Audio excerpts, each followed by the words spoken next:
नमस्कार दोस्तों, स्वागत है आप सभी का एक बार फिर से आपके अपने YouTube चैनल इम्प्रेसिव मैथ्स पर। आशा करता हूं कि आप सब अच्छे होंगे।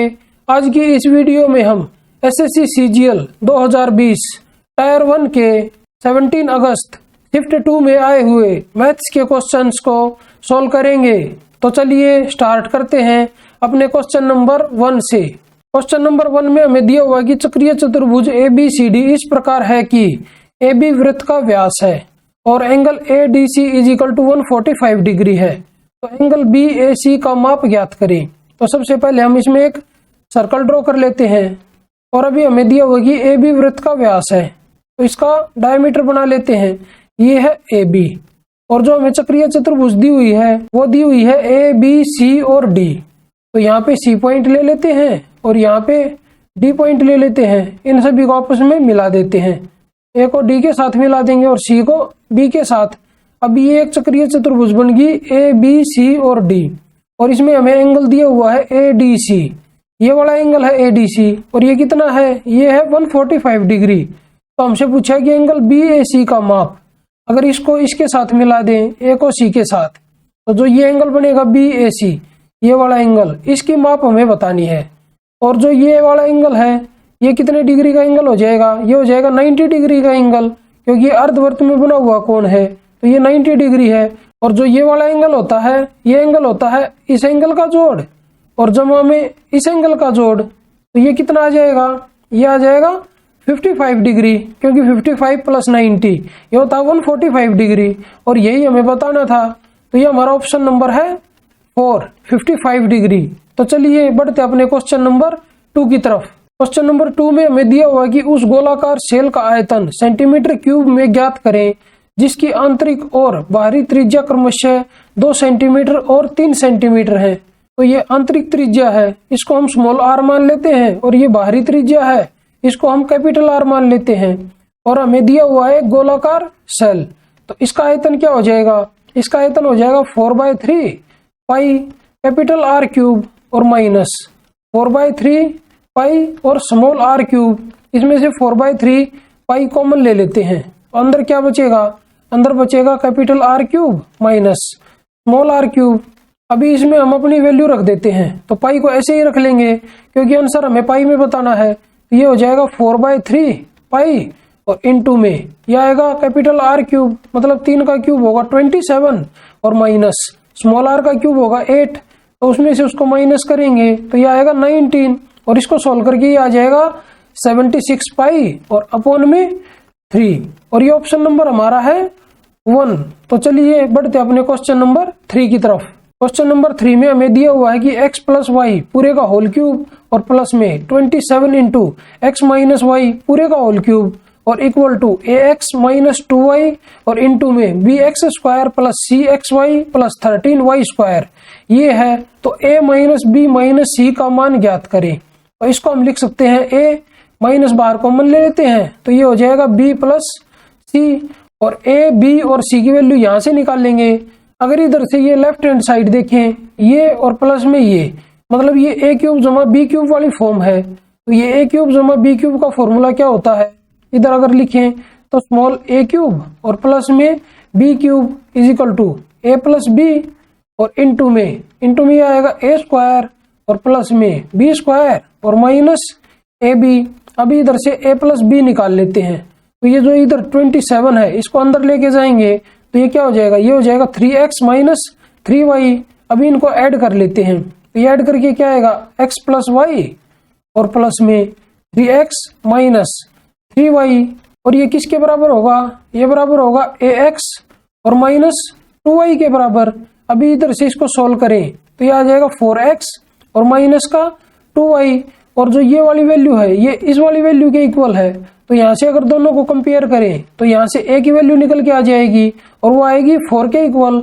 अभी इधर से a की वैल्यू हमें पता चल गई, अभी हमें b प्लस c की वैल्यू पता करनी है। तो हम ऐसा करते हैं, इसमें x और y की वैल्यू 1 पुट कर देते हैं। अगर इधर 1 पुट करेंगे तो ये 2 का क्यूब हो जाएगा, तो ये हो जाएगा 8 और प्लस में ये आ जाएगा 1 माइनस 1 ये 0, तो प्लस में 0 और इक्वल टू। अभी इसमें वैल्यू रख देते हैं, a की वैल्यू 4, x की वैल्यू 1 और y की वैल्यू 1, तो ये क्या आ जाएगा 4 - 2, तो यहाँ पे 2 आएगा।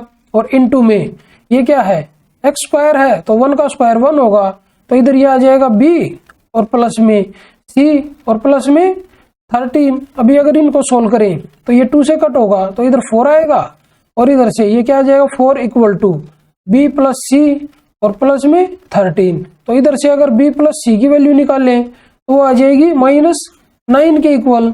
अभी हमें a की वैल्यू पता है और b + c की वैल्यू पता है, तो इसमें रख देते हैं। तो ये क्या आ जाएगा, ये आ जाएगा 4 और माइनस, और ये -9 है तो ये प्लस हो जाएगा माइनस और 9, तो इनको ऐड करेंगे तो ये आएगा 13 और यही हमारा आंसर होगा। और ये ऑप्शन नंबर हमारा है 4। तो चलिए बढ़ते अपने क्वेश्चन नंबर 4 की तरफ। क्वेश्चन नंबर 4 हमारा सिंप्लीफिकेशन से है। तो सबसे पहले छोटी ब्रैकेट के अंदर जो भी है इनको सोल्व करेंगे, तो इनका एलसीएम आ जाएगा 30। तो 5 × 6 = 30 और 3 × 6 = 18 और प्लस में इधर 3 आएगा और माइनस इधर 8 आएगा, ये इसके अपोन में है। अभी बाहर क्या है, अभी बाहर है 5/6 और यहाँ पे माइनस है। अभी अगर इसको सोल्व करें तो ये कितना आ जाएगा 18 - 8 10 और 3 13, तो 13/30। अभी यहाँ पे 6 है तो इसको भी 30 बना लेते हैं, तो 5 से ऊपर मल्टीप्लाई करेंगे और 5 से नीचे, तो ये आएगा 25 और अपोन में 30 और माइनस में ये यहाँ पे आया था 13 अपोन में 30। अभी अगर इसको सोल्व करें तो ये आएगा 12 अपोन में 30। अब ये इतनी टर्म सोल्व करके आया है 12 अपोन में 30, और यहाँ पे क्या है, ये है 3 सही 1/2, मतलब 7 अपोन में 2 और माइनस 12 अपोन में 30। अभी 2 की जगह फिर 30 बना लेते हैं, तो इसको 15 से मल्टीप्लाई करेंगे और इसको भी 15 से मल्टीप्लाई करेंगे, तो ये क्या आ जाएगा, ये आ जाएगा 105 और अपोन में 30 और माइनस 12 अपोन में 30। अगर इसको सोल्व करें तो ये आ जाएगा 93 अपोन में 30। इसको अगर कट करें तो ये आएगा 31 और अपोन में ये आ जाएगा 10। अभी यहाँ पे क्या है, ये है 5 सही 1/5, मतलब 5 × 5 = 25 और एक 26/5, तो इसको लिख लेते हैं इधर 26 अपोन में 5।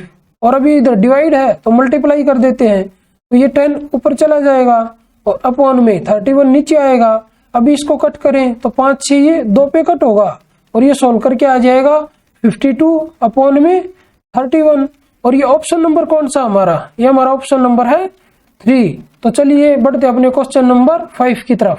क्वेश्चन नंबर 5 में हमें दिया हुआ है कि x⁸ माइनस 433 x⁴ प्लस 16 = 0 है और x की वैल्यू 0 से बड़ी है, तो x + 2/x का मान ज्ञात करें।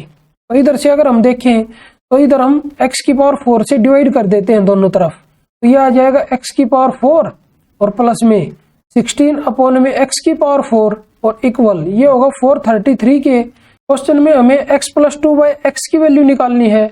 अगर इसका स्क्वायर करें तो ये क्या आ जाएगा x² प्लस 4 अपोन में x² और प्लस में 4, मतलब हमें x² प्लस 4/x² की वैल्यू चाहिए।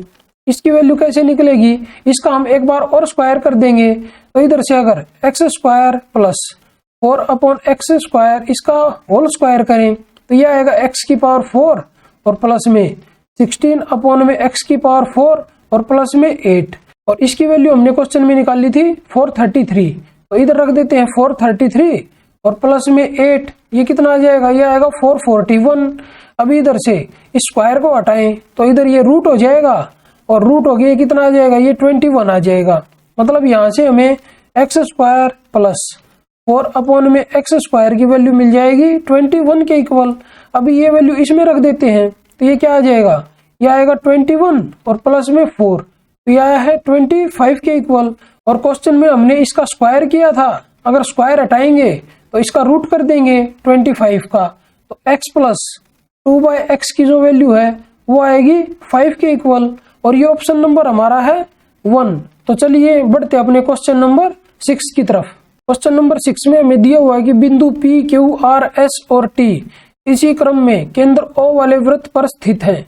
यदि G व TS व्यास PR के समानांतर है और एंगल RQT = 58 डिग्री है, तो एंगल RTS का माप डिग्री में ज्ञात करें। तो सबसे पहले एक सर्कल ड्रॉ कर लेते हैं और इसका जो डायमीटर है वो बना लेते हैं। इसका डायमीटर हमें दिया हुआ है PR। यहाँ से इसको मिला देते हैं, ये पॉइंट P है और ये पॉइंट R है। और पॉइंट कौन कौन से दिए हुए हैं हमें इसके ऊपर, P Q R S और T इसी क्रम में है। तो ये है P, यहाँ पे Q मान लेते हैं, ये Q फिर R और यहाँ पे S आ जाएगा और यहाँ पे T आ जाएगा। ये पांचों पॉइंट आ गए इधर।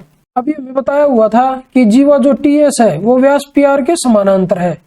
इनको मिला देते हैं आपस में। अभी जो ये जीवा है TS इस डायमीटर PR के समानांतर है। तो अभी हमें एंगल दिया हुआ है RQT।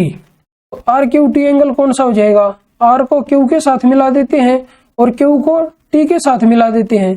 तो जो ये एंगल है ये है 58 डिग्री के इक्वल। तो हमसे पूछा है कि एंगल RTS का माप। एंगल RTS कौन सा हो जाएगा, R को T के साथ मिला देते हैं और ये वाला एंगल बनेगा। तो इस एंगल की वैल्यू हमें बतानी है। अगर हम PQ को मिला दें आपस में तो जो ये एंगल बनेगा PQ और R ये 90 डिग्री का एंगल बनेगा, क्योंकि अर्धवृत्त में बना हुआ कोण होगा। और ये एंगल कितना बच जाएगा, क्योंकि ये 58 है तो ये इधर 32 डिग्री बचेगा। अभी ये एंगल 32 डिग्री है और ये एंगल भी 32 डिग्री हो जाएगा, क्योंकि एक ही चाप PT पर बने हुए दोनों के दोनों कोण हैं ये। तो इधर से अगर देखें ये PR TS के पैरेलल है, तो ये जो इधर वाला एंगल है ये इस एंगल के इक्वल होगा, क्योंकि एकांतर कोण होते हैं ये और एकांतर कोण इक्वल होते हैं। एकांतर मतलब अल्टरनेट एंगल।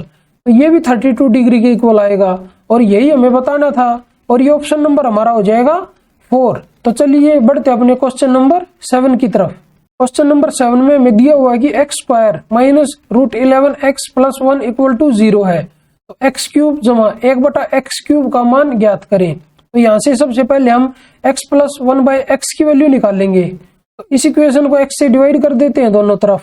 तो यहाँ से x + 1/x की वैल्यू आ जाएगी √11 के इक्वल। अभी इसका क्यूब कर देते हैं, इधर से इसका क्यूब करेंगे तो x³ + 1/x³ की वैल्यू आ जाएगी इस √11 का क्यूब। तो ये आ जाएगा 11√11 और माइनस इसमें से माइनस करेंगे 3√11 को, तो ये आ जाएगा 8√11 और यही हमारा आंसर होगा। और ये ऑप्शन नंबर हमारा है 4। तो चलिए बढ़ते अपने क्वेश्चन नंबर 8 की तरफ। क्वेश्चन नंबर 8 हमारा DI से है। क्वेश्चन में हमें एक तालिका दी हुई है और उस तालिका में 5 वर्ष में किसी कंपनी के निश्चित उत्पाद का उत्पादन और बिक्री 1000 टन में दिया गया है।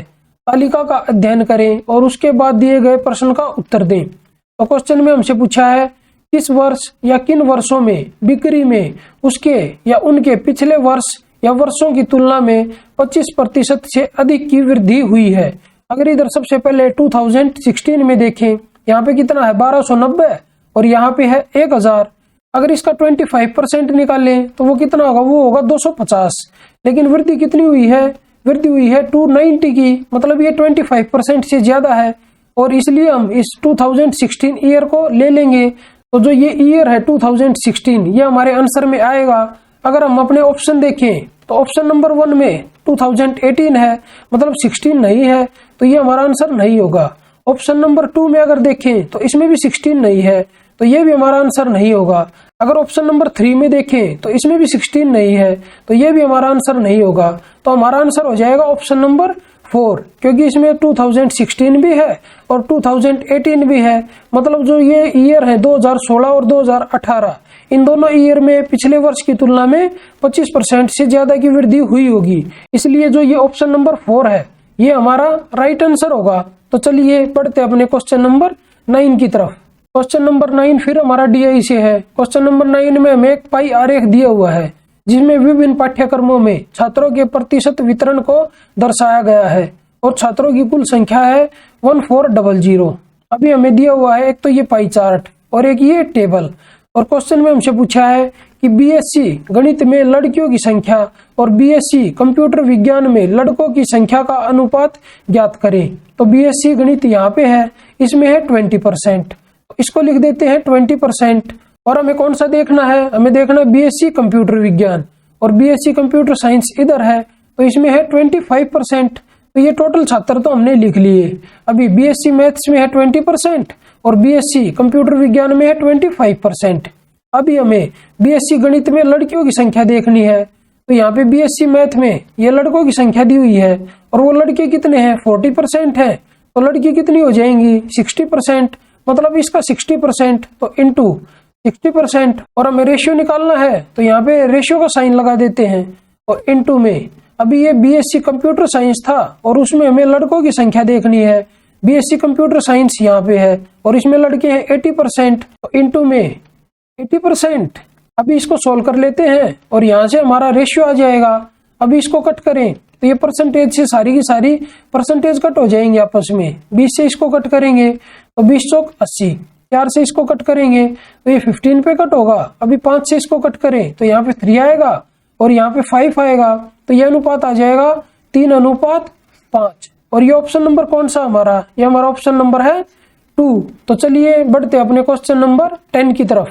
क्वेश्चन नंबर 10 में हमें दिया हुआ कि किसी टंकी में पानी के 2 नल हैं, उन नलों को हम ए और बी मान लेते हैं, जो खाली टैंक को क्रमशः 12 घंटे और 18 घंटे में भर सकते हैं।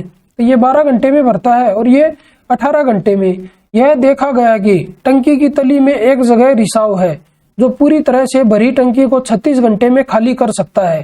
तो रिसाव को हम सी मान लेते हैं और ये खाली करेगा तो इसके सामने माइनस लिख लेते हैं, और ये 36 घंटे में खाली करेगा तो इधर 36। अभी हम टैंक की कैपेसिटी मान लेते हैं इन तीनों का एलसीएम, तो वो हो जाएगी 36। अभी ए की एफिशिएंसी निकाल लें तो 3, और बी की एफिशिएंसी निकाल लें तो 2, और सी की एफिशिएंसी निकाल लें तो 1 आएगी, और ये खाली करने वाला है इसलिए इस एफिशिएंसी को हम माइनस में लिख लेते हैं।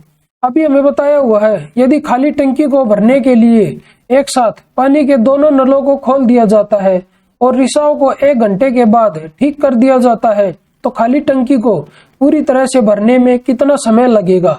मतलब जो दोनों नल चल रहे हैं और उसके साथ साथ रिसाव भी चालू है, तो ओवरऑल टंकी कितनी भरेगी, ये 3 भरेगा 1 घंटे में, ये 2 भरेगा और एक ये खाली करेगा, तो 3 और 2 5 तो भरेगा और 1 खाली होगा, तो ओवरऑल 4 भरेगा। तो इसमें से 4 माइनस कर देते हैं तो बचेगा कितना, 32 बचेगा। अभी ये 32 भरना है। अभी रिसाव तो हो गया 1 घंटे के बाद ठीक, तो ये दोनों के दोनों नल चालू होंगे ए और बी भरने वाले, तो ये इसको कितने टाइम में भर देंगे, ये आ जाएगा 32 और अपॉन में 3 और 2 5, तो इसको सॉल्व करें तो ये आएगा 6 सही 2/5 घंटे में, और 1 घंटा इनको पहले लग गया, तो टोटल टाइम कितना हो जाएगा, टोटल टाइम हो जाएगा इसमें 1 ऐड करके 7 सही 2/5 घंटे। अगर हम अपने ऑप्शन देखें तो उसमें हमें घंटे और मिनट में आंसर दिया हुआ है, तो इस 2/5 घंटे की हम मिनट बना लेते हैं, तो इसको 60 से मल्टीप्लाई कर देते हैं, तो ये कितना आ जाएगा, 5 से इसको कट करेंगे 12, तो ये हमारा आ जाएगा 7 घंटे और 24 मिनट। मतलब इतने टाइम में जो वो टैंक है वो फिल हो जाएगा, और ये ऑप्शन नंबर हमारा है 4। तो चलिए बढ़ते हैं अपने क्वेश्चन नंबर 11 की तरफ। क्वेश्चन नंबर 11 में हमें दिया हुआ है कि ए बी से रुपए 1,60,000 की राशि 10% वार्षिक साधारण ब्याज की दर पर उधार लेता है। उसी समय वह यह राशि सी को चक्रवृद्धि ब्याज की समान दर पर 2 वर्ष के लिए उधार देता है। ब्याज को अर्धवार्षिक रूप से चक्रवृद्धि किया जाता है। संपूर्ण लेन देन में ए द्वारा प्राप्त मिश्र धन रुपयों में ज्ञात करें। तो ए कितना ब्याज देगा बी को, वो बी को साधारण ब्याज देगा और रेट है 10%, तो 1,60,000 का 10% होगा 16,000 रुपए, मतलब 1 साल का इतना ब्याज, और हमें बताना है 2 साल का, तो इंटू में 2 कर देंगे, मतलब जो ए है बी को 32,000 रुपए ब्याज देगा, और ए को ब्याज कितना मिलेगा सी से वो हम निकाल लेते हैं। तो इधर ये हमें दिया हुआ है अर्धवार्षिक, तो सबसे पहले अर्धवार्षिक के हिसाब से हम रेट निकालेंगे, तो रेट हमारी आ जाएगी 5%, और टाइम क्या आ जाएगा, टाइम आ जाएगा डबल, 2 वर्ष थे तो ये हो जाएंगे 4 वर्ष।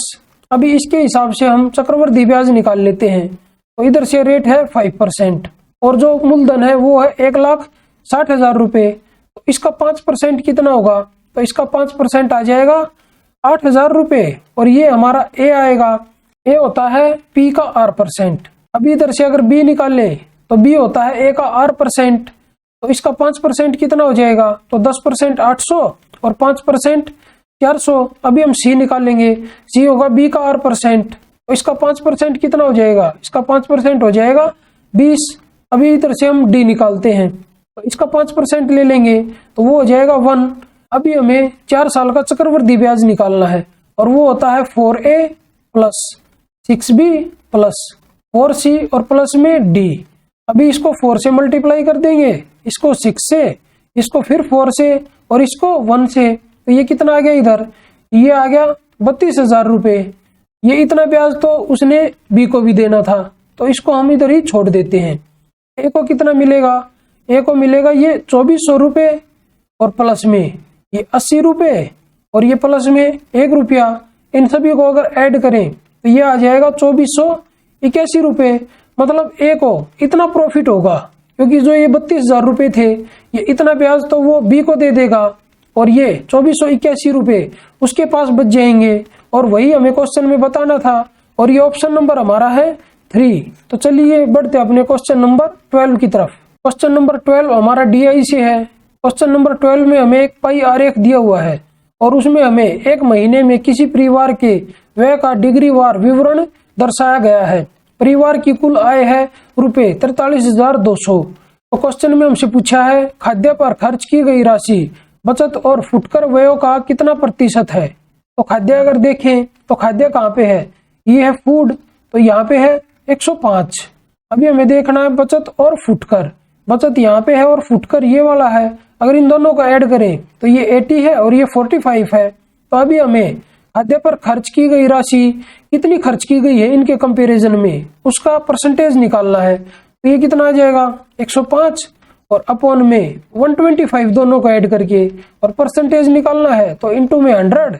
अभी अगर इसको सॉल्व करें तो 25 पंजे 125 और 25 चौका 100, 5 से इसको कट करेंगे तो यह आएगा 21। अगर इसको सॉल्व करें तो यह आ जाएगा 84% के इक्वल, और ये ऑप्शन नंबर हमारा है 1।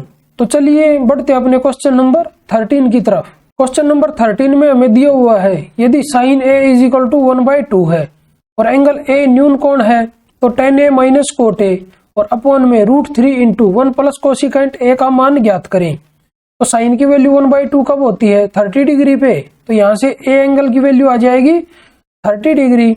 अभी ये वैल्यू इसमें रख देते हैं तो tan 30 होता है 1/√3 और माइनस में cot 30 होता है √3 और अपॉन में ये हो जाएगा √3 और इनटू में 1 + कोसिकेंट 30 होता है 2 के इक्वल, तो प्लस में 2। अभी इसको अगर सॉल्व करें तो ये आ जाएगा 1 - 3 अपॉन में √3 और अपॉन में ये हो जाएगा 3√3 और इसको अगर सॉल्व करें तो ये आ जाएगा -2 और अपॉन में ये इसके साथ मल्टीप्लाई होगा तो √3 3 और 3 × 3 ये होगा 9। तो ये आ जाएगा -2 अपॉन में 9 और ये ऑप्शन नंबर हमारा है 1। तो चलिए बढ़ते अपने क्वेश्चन नंबर 14 की तरफ। क्वेश्चन नंबर 14 में हमें दिया हुआ है कि 72 किलोमीटर/आवर की चाल से चलती रेलगाड़ी किसी खंबे को 12 सेकंड में पार करती है। रेलगाड़ी 360 मीटर लंबे पुल को कितने समय में सेकंड में पार करेगी। अगर वो अपनी डिस्टेंस को कवर करेगी तो वो 12 सेकंड लेती है, क्योंकि वो खंबे को अगर पार करेगी तो वो अपनी जो डिस्टेंस है उसको ही कवर करेगी। उसको अपनी डिस्टेंस कवर करने में टाइम लगता है 12 सेकंड। तो हमसे पूछा है कि रेलगाड़ी 360 मीटर लंबे पुल को कितनी देर में पार करेगी। तो ये हम पुल को जो पार करेगी वो टाइम और निकाल लेते हैं। ये हो जाएगा डिस्टेंस 360 और अपॉन में स्पीड। अभी स्पीड इधर दी हुई किलोमीटर/घंटा में, अगर इसको मीटर/सेकंड में कन्वर्ट करें तो इसको 5/18 से मल्टीप्लाई करना पड़ेगा। तो ये आ जाएगा 72 × 5 अपॉन में 18, तो 18 चौक 72 और 4 पंजे 20। तो ये आई है 20 मीटर/सेकंड। तो इसको 20 से डिवाइड कर देते हैं तो ये आ जाएगा 18 सेकंड। मतलब जो ट्रेन है अगर अपनी लंबाई को कवर करेगी तो 12 सेकंड लगते हैं और पुल को कवर करेगी तो 18 सेकंड लगते हैं। अगर दोनों को मिला दें तो 12 + 18, तो टोटल उसको कवर करने में पुल को 30 सेकंड लगेंगे और ये ऑप्शन नंबर हमारा है 1। तो चलिए बढ़ते अपने क्वेश्चन नंबर 15 की तरफ। क्वेश्चन नंबर 15 में हमें दिया हुआ कि ट्रायंगल ABC में AD एंगल A का समद्विभाजक है जो बिंदु D पर BC से मिलता है। तो सबसे पहले इधर हम एक ट्रायंगल ड्रॉ कर लेते हैं ABC। ये पॉइंट A मान लेते हैं, ये B पॉइंट मान लेते हैं और ये C पॉइंट मान लेते हैं। AD एंगल A का समद्विभाजक है, यहाँ से इसको मिला देते हैं। ये D पॉइंट है BC पर और हमें दिया हुआ है कि AC = 21 सेंटीमीटर है, ये 21 है। BC = 11 सेंटीमीटर, मतलब ये पूरी की पूरी भुजा 11 सेंटीमीटर है और BD की लंबाई DC की लंबाई से 3 सेंटीमीटर कम है। या हम ये बोल सकते हैं कि जो DC की लंबाई है वो BD की लंबाई से 3 सेंटीमीटर अधिक है, तो इसको 3 पहले ही दे देते हैं। तो 11 में से 3 इसको दे दिया तो कितना बच गया 8। तो अभी 4 इसको मिलेगा और 4 इसको, तो ये क्या हो जाएगा 4 + 3, ये हो जाएगा 7 और ये होगा 4। अभी हमें पता है जब ये इसका एंगल बाइसेक्टर होता है तो AB अपॉन में AC ये होता है BD और अपॉन में DC के इक्वल। अभी इधर से अगर हम देखें तो यहाँ पे 7 है, तो 7 की वैल्यू 21 के इक्वल है, तो इसका 3 गुना है, तो इसका 3 गुना कितना हो जाएगा, ये हो जाएगा 12। तो हमें बताना क्या था, तो हमें बताना था भुजा AB की लंबाई, और वो हमारी आई है 12 सेंटीमीटर, और ये ऑप्शन नंबर हमारा है 2। तो चलिए बढ़ते अपने क्वेश्चन नंबर 16 की तरफ। क्वेश्चन नंबर 16 में हमें दिया हुआ है कि किसी कक्षा में ग्रामीण छात्रों और शहरी छात्रों का अनुपात 4:7 है। तो यहाँ पे लिख लेते हैं ग्रामीण, यहाँ पर शहरी, तो इनका अनुपात हमें दिया हुआ है 4:7। अभी हमें दिया हुआ है कि किसी परीक्षा में ग्रामीण छात्रों और शहरी छात्रों के औसत प्रतिशत अंक क्रमशः 65 और 63 हैं। तो ये है 65 और ये है 63। कक्षा का संपूर्ण औसत प्रतिशत ठीक 2 दशमलव स्थान तक ज्ञात करें। मतलब जो ये बीच में वैल्यू आएगी वो हमें बतानी है, और ये क्या आएगी, ये आएगी 65 से कम और 63 से ज्यादा। अगर हम अपने ऑप्शन देखें तो जो ये ऑप्शन नंबर 1 है ये 65 से ज्यादा है, ये हमारा आंसर नहीं होगा। अगर ऑप्शन नंबर 2 को देखें ये भी ज्यादा है, तो ये भी हमारा आंसर नहीं होगा। अभी ऑप्शन नंबर 3 या ऑप्शन नंबर 4 इनमें से कोई एक हमारा आंसर होगा, तो वो हम निकाल लेते हैं। तो इन दोनों का डिफरेंस कितना है, इन दोनों का डिफरेंस है 2। अभी इस 2 को हम इस रेशियो में डिवाइड कर लेते हैं, इनटू में यहाँ से हम 4 की वैल्यू निकाल लेंगे, क्योंकि यहाँ पे जो वैल्यू आएगी हम उसको इसमें ऐड कर देंगे, तो हमारी ये बीच वाली वैल्यू आ जाएगी और वही हमारा आंसर होगा। तो चलिए इस 2 को इस रेशियो में डिवाइड करते हैं, तो ये आ जाएगा 4/11 इक्वल टू 8/11। अगर इसको सोल्व करें तो ये आ जाएगा 0.1177, 30 बचेगा, तो 11 × 33 इसके इक्वल आएगा। तो यहाँ पे क्या आ जाएगा, यहाँ पे आएगा 0.73। अगर इन दोनों को ऐड करें तो ऐड करके कितना आ जाएगा, ये आएगा 63.73%। और ये ऑप्शन नंबर कौन सा हमारा, ये हमारा ऑप्शन नंबर है 3। तो चलिए बढ़ते अपने क्वेश्चन नंबर 17 की तरफ। क्वेश्चन नंबर 17 में हमें दिया हुआ कि किसी वस्तु का अंकित मूल्य 2720 रुपए है। यदि 25% छूट देने के बाद दुकानदार वस्तु को 15% हानि पर बेचता है, तो वस्तु का क्रय मूल्य रुपयों में ज्ञात करें। तो ऐसी कोई भी कंडीशन हो ना क्वेश्चन में कि छूट भी है और उसके साथ या तो हानि का प्रतिशत है या लाभ का प्रतिशत है, तो हम 100 मान लेंगे। अभी 25% की छूट देंगे तो ये इधर 75 आएगा, और 15% की हानि होगी तो ये 85 आएगा। और ऐसे करके ये CP और MP का रेशियो आता है, और MP हमें कितना दिया हुआ है 2720 रुपए, मतलब हमें 85 की वैल्यू दी हुई है 2720।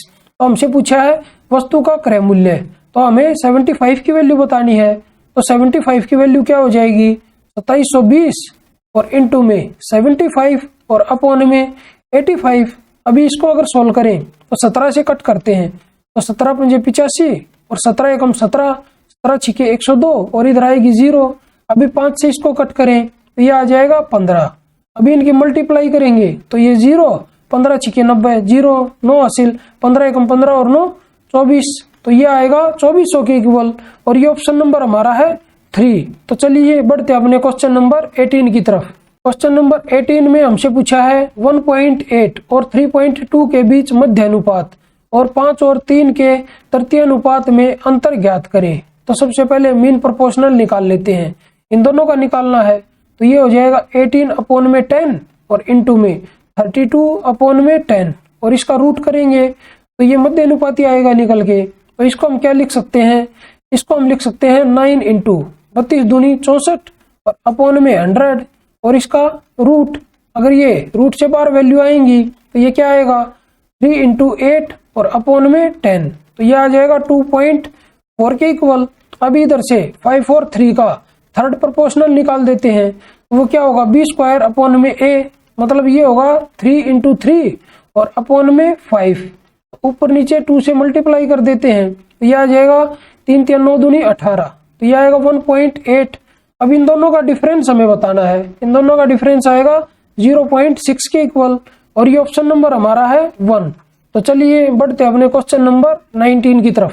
क्वेश्चन नंबर 19 हमारा DI से है। क्वेश्चन में हमें दिया हुआ है कि निम्नलिखित तालिका का अध्ययन करें और उसके बाद दिए गए प्रश्न का उत्तर दें।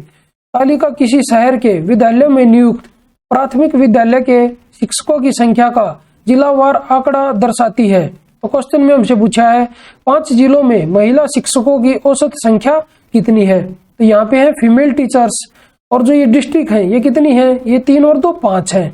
तो हम ऐसा करते हैं, इन सभी को 5 से डिवाइड कर देते हैं स्टार्टिंग में ही, और फिर उनको ऐड कर देंगे क्योंकि हमें बताना है औसत। तो हम ऐसा करते हैं, सबसे पहले यहाँ से 1 निकाल के इसको दे देते हैं। तो ये यहाँ क्या बचेगा, ये बचेगा 2650, और ये हो जाएगा 860। अभी इनको 5 से डिवाइड करते हैं सभी को। अगर इसको 5 से डिवाइड करेंगे तो ये आएगा 5 चौक 20, और 5 सते 35, और 5 5 25। इसको 5 से डिवाइड करेंगे तो ये आएगा 5 5 25, 5 3 15 और 0। इसको 5 से करेंगे तो ये आएगा 5 3 15 और 0, 5 चौक 20। अभी अगर इसको 5 से डिवाइड करें तो ये आएगा 5 दूनी 10, 5 एकम 5, 3 बचेगा 5 सते 35। अभी अगर इसको 5 से डिवाइड करें तो ये आएगा 5 एकम 5, 5 सते 35 और 5 दूनी 10। अभी अगर इन सभी को ऐड करें तो ये आ जाएगा 7 और 2 9 और 4 13 और 5 18। तो 8 1 असिल, 7 और 1 8 और 1 9 और 3 12, 12 और 7 19। तो यहाँ पे 9 आएगा, 1 असिल, 1 और 1 2 और 2 4 और 3 7 और 5 12 और 4 16। तो यह आया है 1698। और ये ऑप्शन नंबर कौन सा हमारा, ये हमारा ऑप्शन नंबर है 3। तो चलिए बढ़ते अपने क्वेश्चन नंबर 20 की तरफ। क्वेश्चन नंबर 20 में हमें दिया हुआ कि राजन अपने वेतन का 10% किराए पर खर्च करता है। वह अपने वेतन के शेष भाग का 20% परिवहन पर खर्च करता है। तो उसका वेतन हम x मान लेते हैं। अभी उसने 10% किराए पर खर्च कर दिया, तो कितना बचेगा, 90/100 बचेगा, और इनटू में अभी उसने शेष भाग का 20% परिवहन पर खर्च किया, तो कितना बचेगा, 80/100। इसके बाद क्या किया, उसने अपने शेष वेतन का 40% भोजन पर खर्च किया, तो कितना बचेगा, इनटू में 60/100। इसके अलावा वह शेष राशि का 80% विभिन्न बिलों पर खर्च करता है, तो कितना बच जाएगा, तो 20/100 इतना बचेगा। इसके बाद वह बैंक में रुपए 5000 जमा करता है, तो उसमें से 5000 और निकाल देंगे, तो इतने उसने बैंक में जमा कर दिए, और शेष 1480 अपने स्वयं के छोटे मोटे खर्च के लिए रखता है। उसका मासिक वेतन रुपयों में ज्ञात करे। तो ये सब करने के बाद उसके पास 1480 रुपए बच गए। अभी उसका जो मासिक वेतन था वो हमें बताना है, मतलब इसको सोल्व करके हमें x की वैल्यू निकालनी है। तो सबसे पहले इसको इस तरफ लेके जाएंगे तो ये इसमें ऐड होगा, तो ऐड होके ये क्या आ जाएगा, ये आ जाएगा 6480 के इक्वल। अब ये सारे फ्रैक्शन इधर जाके उल्टे हो जाएंगे, तो इधर से इसको लिखें तो इनटू में ये होगा 100/90, और इनटू में 100/80, और इनटू में 100/60, और इनटू में 100/20। अभी इधर से ये 4 जीरो से ये 4 जीरो कट कर देते हैं। अभी इधर से 6 दूनी 12 से इसको कट करेंगे तो ये आएगा 12 पंजे 60 और 12 चौक 48 और एक 0। अभी 4 से इसको कट करें तो ये इधर आएगा 25 और इधर आएगा 2, और 9 दूनी 18 से इसको कट करें तो ये आएगा 3 और 0। तो इसको भी अगर मल्टीप्लाई करें तो ये क्या आ जाएगा, 25 3 75, और इसके बाद कितनी जीरो आएंगी, 2 और 1 3, 3 जीरो आ जाएंगी, तो ये आ जाएगा 75,000। और ये ऑप्शन नंबर हमारा है 1। तो चलिए बढ़ते अपने क्वेश्चन नंबर 21 की तरफ। क्वेश्चन नंबर 21 हमारा ट्रिग्नोमेट्री से है। हमें ये एक फंक्शन दिया हुआ है cos theta minus sine theta equal to √3 cos 90 minus theta. तो सबसे पहले हम इसको चेंज करेंगे, तो ये क्या बन जाएगा, ये बन जाएगा साइन थीटा। तो इसको हम लिख लेते हैं cos theta minus sine theta equal to √3 sine theta. अभी इस इक्वेशन को दोनों तरफ साइन थीटा से डिवाइड कर देते हैं, तो ये क्या आ जाएगा, ये आएगा कोट थीटा -1 इक्वल टू √3। अभी इसको इधर लेके चले जाते हैं तो इधर से कोट थीटा की वैल्यू आ जाएगी √3 + 1 के इक्वल। और हमें दिया हुआ है जो थीटा की वैल्यू है 0 डिग्री से ज्यादा है और 90 डिग्री से कम है, तो हमें बताना है tan theta minus cot theta का मान। तो कोट थीटा हमारा ये आगे निकल के, तो tan थीटा क्या होगा, तो tan थीटा इसका रिवर्स होगा, तो वो हो जाएगा 1/में √3 + 1। अभी ये दोनों वैल्यू इस इक्वेशन में रख देते हैं तो ये आ जाएगा 1 में √3 + 1 और माइनस √3 और प्लस में 1। अभी अगर इसको सोल्व करें तो ये आएगा 1 माइनस √3 + 1 इस पूरे का होल स्क्वायर और अपॉन में √3 + 1। अभी अगर इसको सोल्व करें तो ये आ जाएगा 1 माइनस 3 और 1 4 और प्लस में 2√3 और अपॉन में आएगा √3 + 1। अगर अभी इसको सोल्व करें तो ये आएगा 1 - 4 माइनस 2√3 और अपॉन में √3 + 1।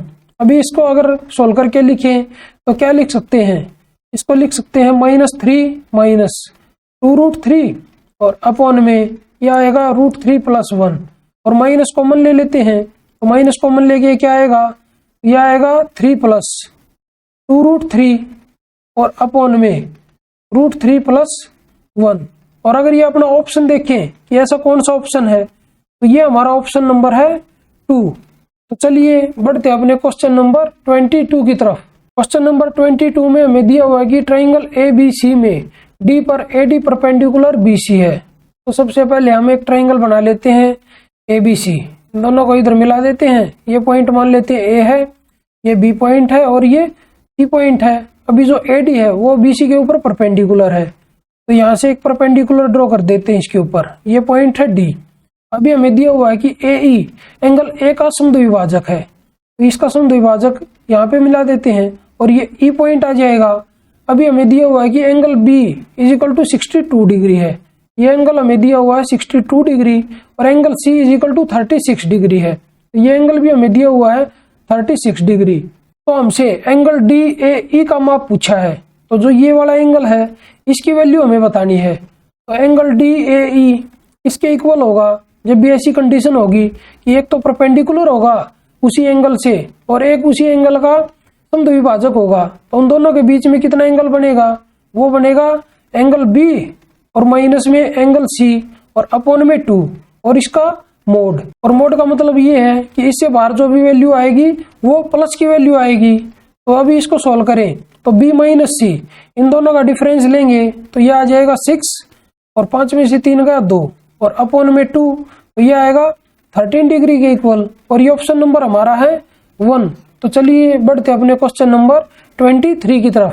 क्वेश्चन नंबर 23 हमारा ट्रिग्नोमेट्री से है। क्वेश्चन में हमें दिया हुआ है कि जो थीटा की वैल्यू है 0 डिग्री से ज्यादा है और 90 डिग्री से कम है और हमें 1 में cos theta plus 1/tan theta minus secant theta की वैल्यू बतानी है। तो हम ऐसा करते हैं, इसमें थीटा की वैल्यू 45 डिग्री पुट कर देते हैं। तो ये क्या है, 1/cos थीटा सीकेंट थीटा है तो सीकेंट 45 हो जाएगा √2 और प्लस में 1 में tan 45 1 और माइनस सीकेंट 45 √2। अभी अगर इसको सोल्व करें तो यह आ जाएगा √2 तो इसमें से माइनस बाहर कॉमन ले लेते हैं तो यहाँ पे माइनस आएगा तो ये बच जाएगा 1 में √2 - 1। अभी अगर इसको सोल्व करें तो यह आएगा √2 माइनस इसका रेशनलाइज कर देते हैं तो यह आ जाएगा √2 + 1 और अपॉन में 1 बचेगा, इधर ब्रैकेट लगा देते हैं। अभी ब्रैकेट को ओपन करेंगे तो ये आएगा √2 - 1 तो इससे ये कट हो जाएगा क्योंकि ये प्लस और ये माइनस। तो यहाँ से क्या बचेगा, यहाँ से बचेगा -1। अभी अगर हम अपने ऑप्शन में 45 डिग्री वैल्यू पुट करें थीटा की तो ये आएगा -√2 तो ये हमारा आंसर नहीं होगा। ये 1 आएगा, ये भी नहीं होगा, ये √2 आएगा, ये भी नहीं होगा, ये आएगा -1 के इक्वल। तो यही हमारा आंसर हो जाएगा। तो चलिए बढ़ते हैं अपने क्वेश्चन नंबर 24 की तरफ। क्वेश्चन नंबर 24 में हमें दिया हुआ है कि एक दुकानदार ने ₹45 प्रति केजी की दर पर 20 किलो चीनी, ₹50 प्रति केजी की दर पर 25 किलो चीनी और ₹40 प्रति केजी की दर पर 35 किलो चीनी खरीदी। उसने परिवहन और अन्य व्ययों पर ₹450 की राशि खर्च की। उसने चीनी की तीनों किस्मों को मिला दिया और पूरे स्टॉक को ₹52.50 प्रति केजी की दर से बेचा। इस पूरे लेन देन में उसका प्रतिशत लाभ ज्ञात करें। तो यहाँ पे हम लिख लेते हैं रुपए पर केजी और यहाँ पे लिख लेते हैं हम चीनी। तो अभी इधर से अगर फर्स्ट कंडीशन में देखें तो ये है 45 रुपए पर केजी। तो कितनी चीनी खरीदी, 20 किलो। यहाँ पे है 50 के हिसाब से 25 किलो चीनी और यहाँ पे 40 के हिसाब से 35 किलो चीनी। अभी इनकी अगर मल्टीप्लाई करें तो ये आ जाएगा 900 रुपये और इधर से मल्टीप्लाई करें तो ये आएगा 1250 रुपये। और इधर से अगर मल्टीप्लाई करें तो ये आ जाएगा 35 दूनी 70 दूनी 140, तो ये आ जाएगा 1400 रुपये। इन सभी को अगर ऐड करें तो 0 5 4 2 6 और 9 15 5 1 हासिल और ये आएगा 3। अभी 450 रुपये परिवहन और अन्य व्यय पर खर्चा हुआ है, तो 450 इसमें ऐड कर लेते हैं, तो ये टोटल कितना आ जाएगा 0 0 0 और ये आएगा इधर 4। अब ये टोटल चीनी कितनी है इधर, तो ये टोटल चीनी है 5 और 5 10, 0 1 हासिल 3 2 5 और 2 7 और 1 8। तो 1 किलो चीनी का मूल्य निकाल लेते हैं इधर से, तो वो आ जाएगा 4000 और अपॉन में 80, तो ये आ जाएगी 50 रुपये पर केजी। ये आया है कॉस्ट प्राइस। अभी उसका सेलिंग प्राइस कितना है 52 रुपये 50 पैसे। तो कितने का प्रॉफिट हुआ 2.5 का प्रॉफिट हुआ, कितने पे 50 पे, और परसेंटेज में निकालना है तो इंटू में 100, तो ये 2 पे कट हो जाएगा, तो 2.5 इंटू 2 ये होता है 5 और ये आएगा परसेंटेज में, तो मतलब उसको 5% का लाभ होगा। और ये ऑप्शन नंबर हमारा है 1। तो चलिए बढ़ते अपने क्वेश्चन नंबर 25 की तरफ। क्वेश्चन नंबर 25 में हमसे पूछा है कि एक न्यूनतम मान ज्ञात करें जिससे 42A 48B A greater than B ये वाली संख्या 11 से विभाज्य हो। और 11 से विभाज्य होने के लिए कैसे चेक करते हैं, तो सबसे पहले संख्या को लिख लेते हैं 42A 48B। अब 11 से डिवाइड होने के लिए चेक करें इसको, तो 4 और प्लस में A प्लस में 8, तो ये कितना आ जाएगा 12 प्लस A। अभी अगर जो अंक बच गए उनको ऐड करें तो ये आएगा 4 और 2 6 और प्लस में B, तो 6 प्लस B। अभी इन दोनों का डिफरेंस या तो 0 के इक्वल हो या इन दोनों का डिफरेंस 11 का कोई मल्टीपल हो, तो ये संख्या 11 से डिवाइड हो जाएगी। और हमें दिया हुआ है कि A बड़ा है B से, तो इसमें से हम इसको माइनस करेंगे तो ये क्या आ जाएगा, ये आएगा 6 प्लस A माइनस B। अभी या तो इसकी वैल्यू 0 के बराबर रखें या इसकी वैल्यू 11 का कोई भी मल्टीपल हो, तो यहाँ पे 6 रख लेते हैं। और हमें A की जो वैल्यू है वो न्यूनतम लेनी है, तो B की वैल्यू भी न्यूनतम लेनी पड़ेगी। तो B की वैल्यू अगर इधर से 0 रख दें तो A की वैल्यू क्या आ जाएगी, A की वैल्यू 5 आ जाएगी, क्योंकि 6 प्लस 5 माइनस 0, तो ये 11 आ जाएगा।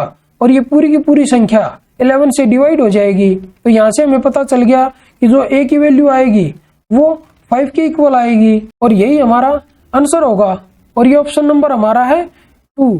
तो चलिए आज की इस वीडियो को यहीं पे समाप्त करते हैं और जल्दी ही मिलते हैं एक नई वीडियो में एक नए पेपर के साथ। तब तक के लिए बाय बाय, टेक केयर। अगर आप लोगों को ये वीडियो पसंद आई हो तो इस वीडियो को लाइक कीजिए, अपने दोस्तों के साथ शेयर कीजिए, और अगर आप मेरे चैनल पर नए हैं तो मेरे चैनल को सब्सक्राइब जरूर कीजिए। और अगर आप लोगों को इस क्वेश्चन पेपर की PDF बाइलिंगुअल में चाहिए तो मेरे टेलीग्राम चैनल इम्प्रेसिव मैथ्स को ज्वाइन करना ना भूलें। धन्यवाद।